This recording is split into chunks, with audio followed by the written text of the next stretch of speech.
UP चुनाव में जमीन तलाश रहे जीतनराम मांझी की पार्टी। योगी से मुलाकात के बाद पीएम नरेंद्र मोदी से मांगा वक्त। बिहार में लगातार हो रही बारिश से कई नदियों का बढ़ा जलस्तर। कई जिलों में घुसा बाढ़ का पानी, किसानों की बड़ी परेशानियां।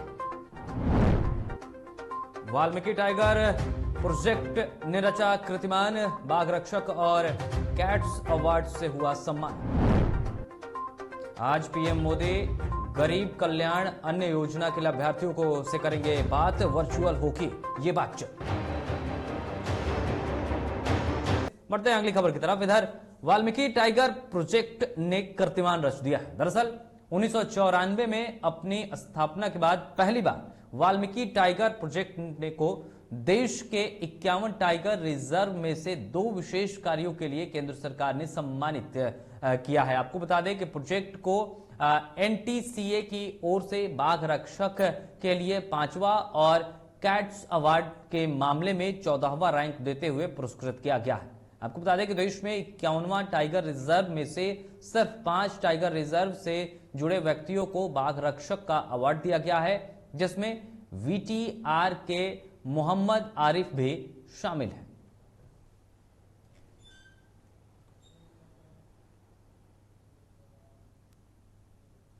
और इधर बिहार राज्य के इकलौते वाल्मीकि टाइगर रिजर्व को पर्यटन के लिहाज से विकसित किया जा रहा है। गंडक नदी के किनारे बसा वाल्मीकि नगर बेहद ही खूबसूरत वादियों से घिरा हुआ है। यहाँ विशाल जंगल, झरने, पहाड़ और नदी भी हैं। इसके साथ साथ बहुत यहाँ पर मनमोहक दृश्य भी नजर आते हैं, जिसकी खूबसूरती के कारण इसको बिहार का कश्मीर भी कहा जाता है। आपको बता दें कि वाल्मीकि टाइगर रिजर्व बिहार का मुख्य पर्यटन स्थल भी है, जहां पर दूर दूर से पर्यटक इसकी खूबसूरती का आनंद लेने आते हैं।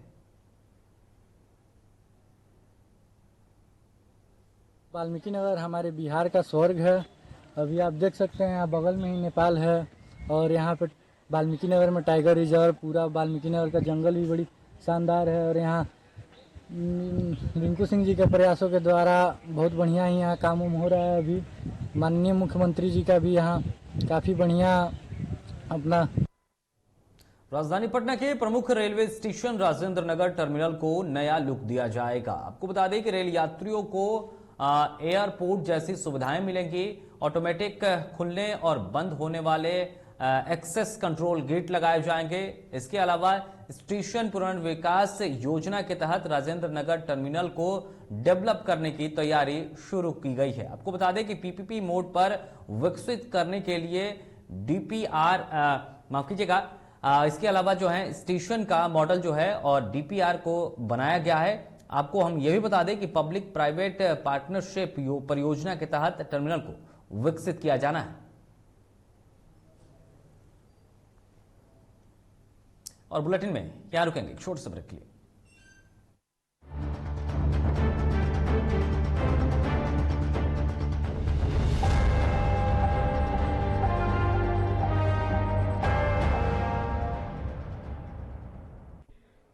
घर चाहिए, मकान चाहिए कि चाहिए दुकान, या फिर चाहिए जमीन जायदाद, वो भी बिना ब्रोकर, बिना कमीशन के,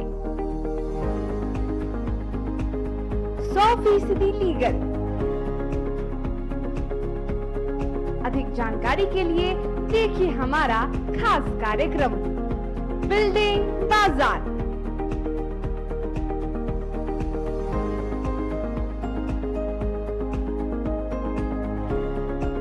finance expert engineer Madan Gupta के साथ सिर्फ DTV भारत पर, शनिवार और रविवार रात 8:30 बजे।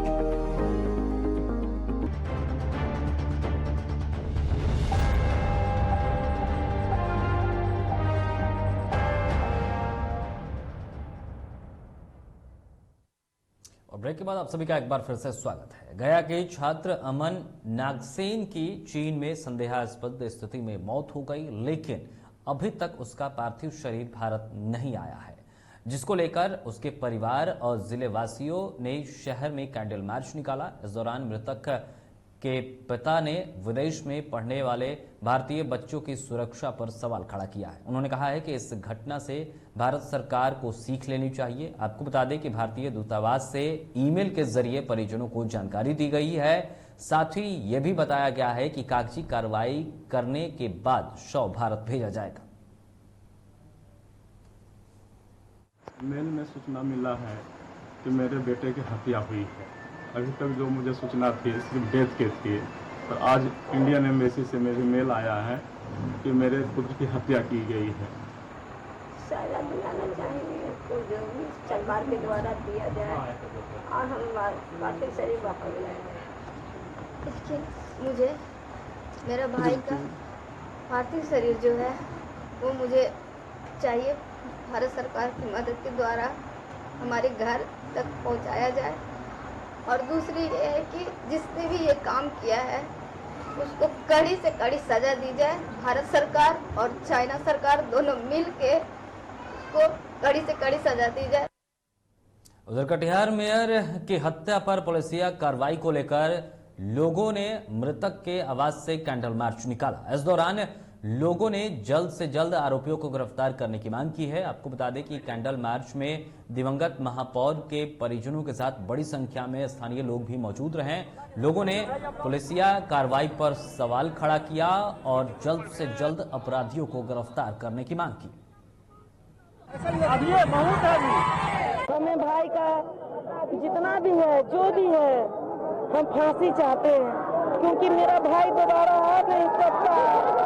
हमें फांसी चाहिए और कुछ नहीं चाहिए। सभी से मेरा विनती है कि खून के बदले खून होना चाहिए। भैया मेरे भाई को फांसी घूम रहा है। आज 2 बार हम देखे हैं, एक भाई जान मारा, दूसरा भाई सीना तान कर घूम रहा है। सब लोग को सजा मिले, बस मेरे अंकल को न्याय मिले और कुछ नहीं चाहते हम लोग। बस मेरे अंकल को न्याय मिले।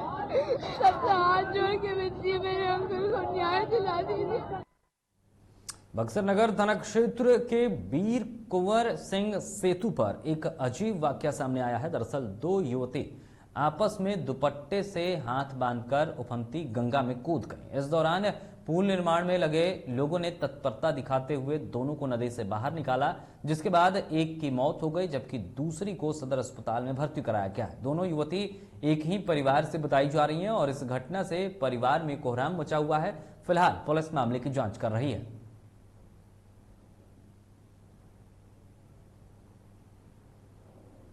उधर कटिहार जिले में एक पिता को अपनी बेटी का अंतर जातीय विवाह करने पर बांधकर बुरी तरीके से पीटा गया है। पीड़ित व्यक्ति ने थाने में एक आवेदन देकर प्राथमिकी दर्ज कराई है और इस मामले में करीब आधा दर्जन लोगों को नामजद अभियुक्त बनाया गया है। पीड़ित ने दर्ज प्राथमिकी वाले आवेदन में बताया है कि उन्होंने बेटी की शादी अपनी जाति में झारखंड में की थी। पूरे मामले में सदर अनुमंडल के डीएसपी ने कहा है कि इस मामले में पंचायती कर मारपीट करने का आरोप लगाया गया है और जबरन जुर्माना भी वसूलने का मामला सामने आया है और इसको लेकर प्राथमिकी दर्ज की गई है। फलका थाना अंतर्गत हथवारा पंचायत के आदिवासी गांव के बिहार टोला में मताल हेम्ब्रम, जिनकी शादी लगभग साल पूर्व ही वो एक लोहार जाति से हुई थी, जो कि लोग शेड्यूल ट्राइब से है, तो अंतर्जातीय विवाह हुआ। इसको लेकर के गांव में पंचायती हुई और पंचायती इनके साथ मारपीट भी किया गया है और इनको जुर्माना की राशि भी इन पर लगाया गया है। इस संबंध में जैसे ही हम लोग को सूचना मिली तो हमारे एसपी साहब के स्तर से ही, मेरे स्तर से भी थानाध्यक्ष कहा गया। रोहतास जिले के डिहरी अनुमंडल को जिला बनाने की मांग एक बार फिर से जोर पकड़ने लगी। डिहरी के युवाओं की एक टीम डिहरियंस नामक एक संस्था बनाकर चरणबद्ध तरीके से आंदोलन की शुरुआत की है, जिसको लेकर युवाओं ने कहा कि डिहरी को जिला बनाने की मांग पिछले 50 सालों से चल रही है, जिसे अब तेज किया जाएगा।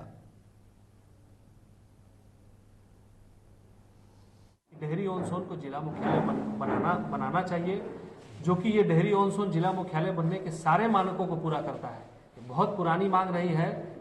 70s में भी अब्दुल कयूम अंसारी के नेतृत्व में इस मांग को उठाया गया था, लेकिन दुर्भाग्यवश उस समय नहीं हो पाया। लेकिन अब इस मुहिम को हम सब लोगों ने, हम सब युवाओं ने ये ठाना है, डिहरी की जनता ने ये ठाना है कि डिहरी को अब जिला बनाना है। इधर बिहार में लगातार हो रही बारिश से राज्य की कई नदियों का जलस्तर बढ़ते जा रहा है। प्रदेश की लगभग सभी नदियां इस समय खतरे के निशान के ऊपर बह रही हैं। आपको बता दें कि पूर्वी चंपारण जिले में आई बाढ़ ने काफी तबाही मचा रखी है। बाढ़ का पानी अब धीरे धीरे खेतों में प्रवेश करने लगा है, जिससे फसलें बाढ़ के पानी से नुकसान उनको हो रहा है। ऐसे में सीएम नीतीश कुमार ने आपदा प्रबंधन और जल संसाधन विभाग के दक्षिण बिहार में प्रभावित जिलों की जो समीक्षा है वो की है और इसके साथ साथ उन्होंने अधिकारियों को नदियों के जलस्तर पर नजर बनाए रखने और तटबंधों की निगरानी का भी आदेश दिया है।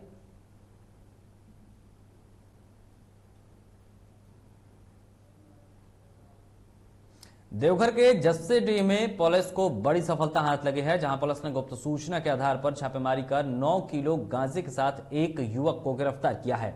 वहीं जब्त किए गए गांजे की कीमत करीब 1 लाख रुपए बताई जा रही है।